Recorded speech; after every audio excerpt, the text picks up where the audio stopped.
ঢাকা থেকে আপনি একটা গাড়ি নিয়ে আপনি টেকনাফের সৌন্দর্য দেখতে গেলেন বঙ্গোপসাগর এবং নাফ নদীর পারে, হঠাৎ করে আপনাকে অপহরণ করে ফেলা হলো।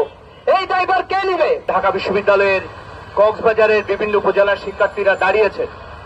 সেই বিষয়টা শুধুমাত্র টেকনাফের বিষয় হিসাবে যদি আমরা চিন্তা করি তাহলে ভুল করব।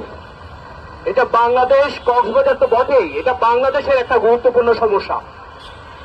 উকিয়া টেকনাফে গত 1 বছরে যে পরিমাণ অপহরণ হয়েছে, সেই অপহরণের দেশীয় এবং আন্তর্জাতিক যে ট্রাফিকিং রোড, এটা বের করে বাংলাদেশ সরকারের উচিত হবে একটা সুনির্দিষ্ট রোড প্ল্যান করে কিভাবে এই সমস্যা সমাধান করা যায়। আজকে আমাদের সবার প্রিয় ছোট ভাই জিহাদি এখানে অনশন করছেন, এটা শুধুমাত্র তার আন্দোলন নয়, এটা কক্সবাজার সহ পুরো বাংলাদেশের প্রত্যেকটা মানুষের আন্দোলন হওয়া উচিত।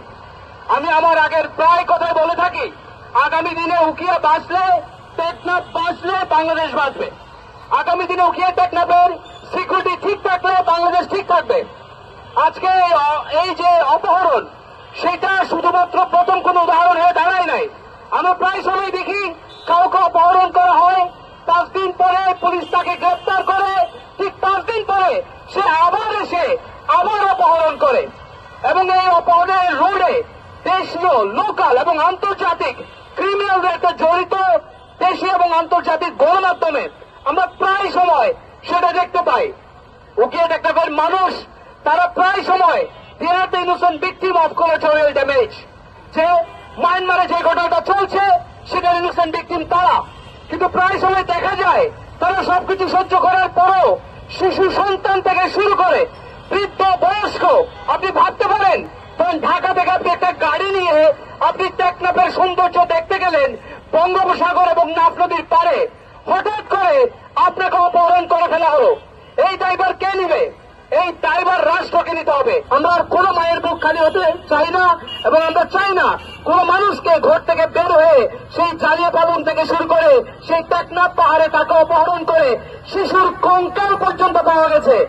আপনারা সম্প্রতি জানেন যে বঙ্গোপসাগরে 500-র মতো যে মানুষ মৃত্যু, যে নৌকাডুবি, এই সকল কিছু প্রথম ট্রাফিকিং হয় টেকনাফ থেকে, তারপর মায়ানমারে, তারপর কিন্তু এটা চলে যায়। তো আমরা মনে করি আন্দামান দ্বীপে আমরা প্রায় সময় বলে থাকি সেখানে একটা লাইভ জেনোসাইড হতে চলছে। প্রতি 5 বছরে যে পরিমাণ মানুষের মৃত্যু বঙ্গোপসাগর এবং আন্দামান দ্বীপে হয়, সেই পরিমাণ মানুষের মৃত্যু মনে হয় পৃথিবীর ছোট বড় কোনো যুদ্ধ এরকম হয় না।